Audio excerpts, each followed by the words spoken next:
Now, what can we do about carbon dioxide? We take a look at the picture here. We see that we're going to have a sigma and a pi and a pi. The two sigma bonds are going to form. The two pi bonds are not going to require hybridization. Well, why is that? I'm going to pull this guy out for a minute. If we look at this, we see that it's a double bond. Now, this doesn't really describe it in the same way that we were trying to describe it before, which is that a sigma was right between and then the pi was around the outsides. But it does give us the idea that the pi bonds are in orthogonal directions. They're at right angles to each other. One's going to be in the x direction, and the other's going to be in the y direction. Well, that's kind of interesting. So let's see what that looks like when we try to figure it out from this. Now remember, it's CO2, right? And so this is a sigma and a pi, and this is a sigma and a pi. So we have to hybridize carbon for sure, because otherwise this is not going to work.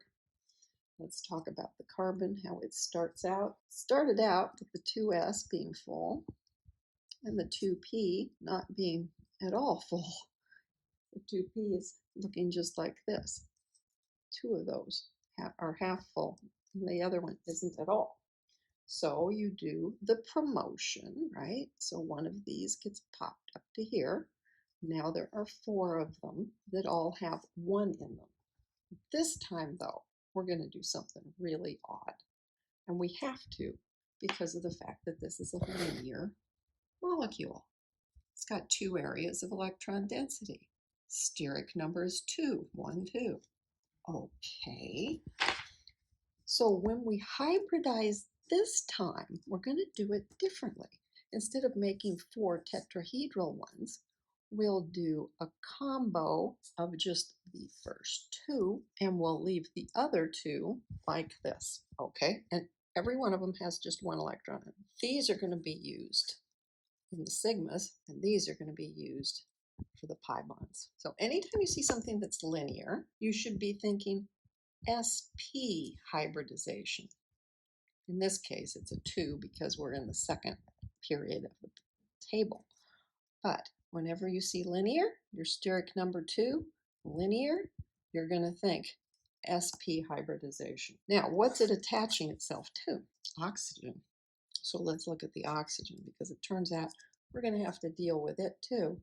It's going to have to be hybridized because it's forming pi bonds as well. So there's the 2s, and it's full. And here's the 2p, and it's not full, but it's got quite a few in it. And you're going to hybridize. You need to be able to make a sigma bond and a pi bond. This is what I would consider a tricky hybridization, because I want to have these 2 at different levels, because I want one to be a sigma and the other to be a pi. So I'm going to keep 3 down here and have 1 up here.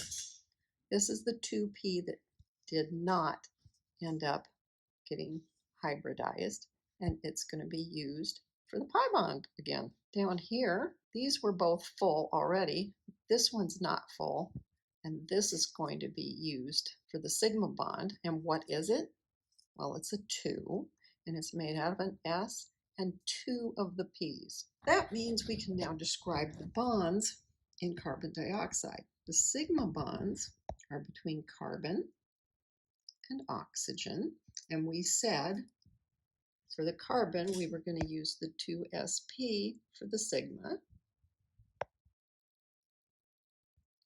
and for oxygen we were going to use the 2sp2. Now we also have to describe the pi bond. The pi bond is also between the carbon and the oxygen, and we said when we were describing the pi bonds we were going to use these. So the carbon is just a 2p orbital, and for the oxygen it's also a 2p orbital. So we've now explained linear, trigonal planar, and tetrahedral. Uh-oh, there's more.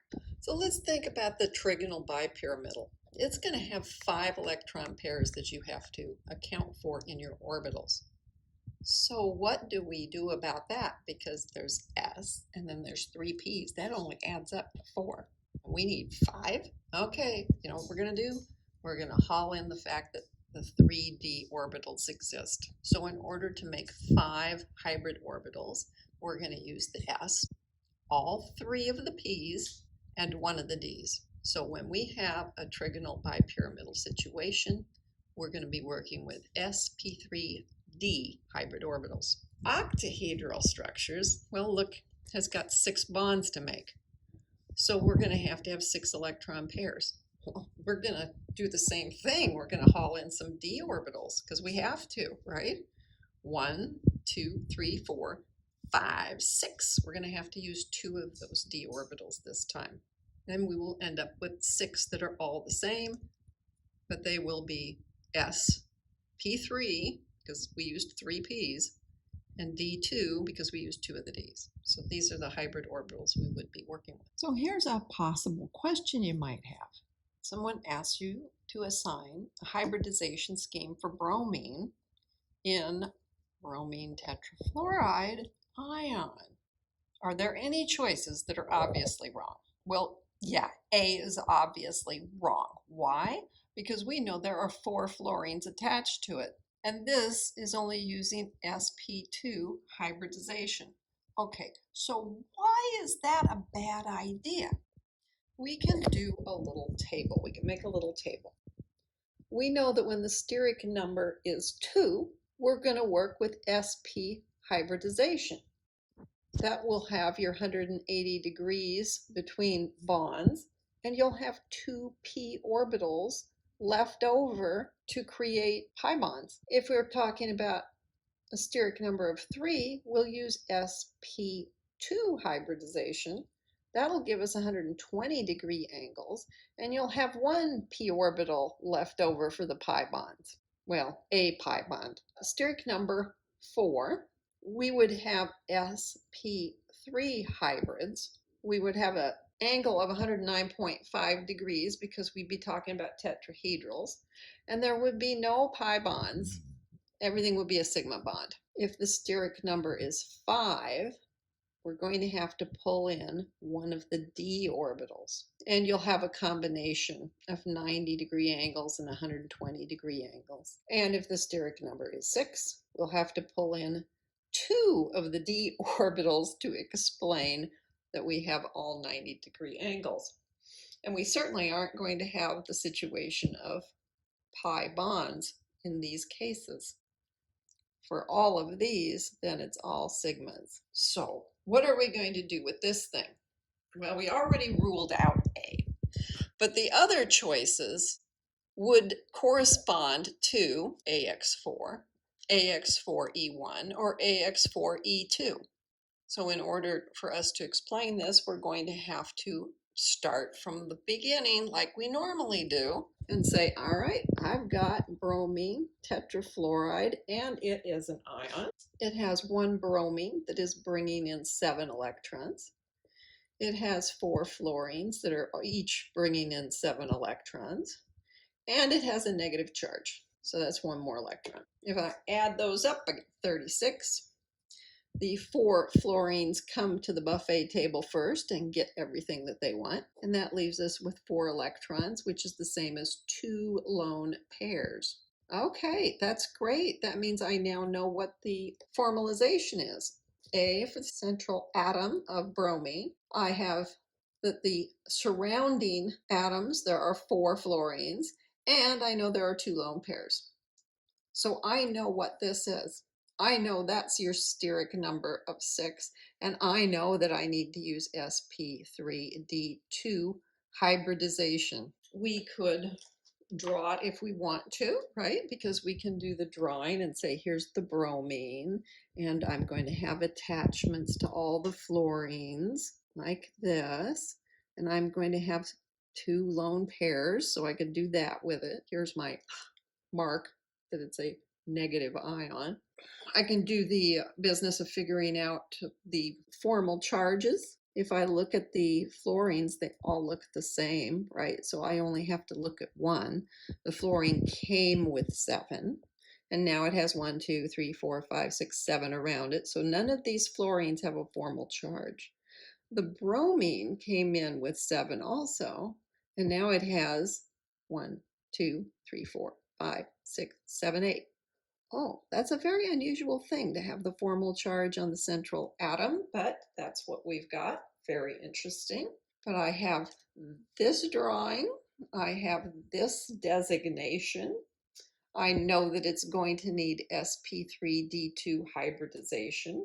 And then I will go look in the periodic table and say, where is bromine? Actually, I don't have to do that until I get to the very end if I want. I do know that if I'm looking at bromine, it's going to have its s orbital. I'm not going to say the period yet because I haven't looked in the periodic table. It's got p orbitals, again, not mentioning what they are, and it's got d orbitals. And these are full. Well, not quite. This one's not full. And these are empty because remember, this is from the next one up. These are all going to have the same major number here indicating the period. And this one is always dropped further down the table. Let's take a closer look at that. So let's look at where this bromine is. If I'm going to look at this, I see that it's in period 4. So it's got 4s2. It's got a full 3d orbital. That's not the one we're talking about. And then this 4p has 5 in it. The 4d exists, but it's empty because it doesn't get filled up until much later in the chart. So this is the 4s, the 4p, and the 4d, which is empty. But we have determined that we need to use this type of hybridization. So I need to promote so that I'm going to use the first 2 of these. If I look at this and I decide I'm going to do a promotion from bromine, then I would sit there and say, okay, I'm going to promote this one, and that'll promote to here and here, and then I'll have 1, 2, 3, 4, 5. Wait, I need 2 lone pairs. I only have 1 lone pair. What's wrong? Remember how when we drew this Lewis structure, we decided there was a negative formal charge on this bromine? When I drew this representation of bromine, I didn't include that formal charge because I've said to you that a formal charge isn't a real charge. So the first thing we tried was doing it without that formal charge. But it turns out in this case, we do have to include it. We did note that it was quite odd to find a negative formal charge on a central atom, but we didn't think about what possibilities that might create in terms of our new promotion and hybridization schemes. So we're actually going to use this negative formal charge and add it in here. I'm going to say, okay, well, this is with a negative formal charge. Okay, now if I look at it that way, and I say I am going to be doing some promotions, then I can promote 2 of these up to here, right? My new one will look like the 4s is full. The 4p is no longer full because I promoted 2 of them. And the 4d has these 2 promoted. And then I can say, oh yeah, if I make this into a hybridized set of orbitals, I will have 1, 2, 3, 4, 5, 6 of them. They will be 4s, p3, d2 orbitals, and 2 of them will be all filled up. Those are going to be the ones that are representing the lone pairs. And the other 4 will be half filled so that they can make the bonds with the fluorines. So we finally have all of this worked out. These bonds with the fluorines then are sigma bonds.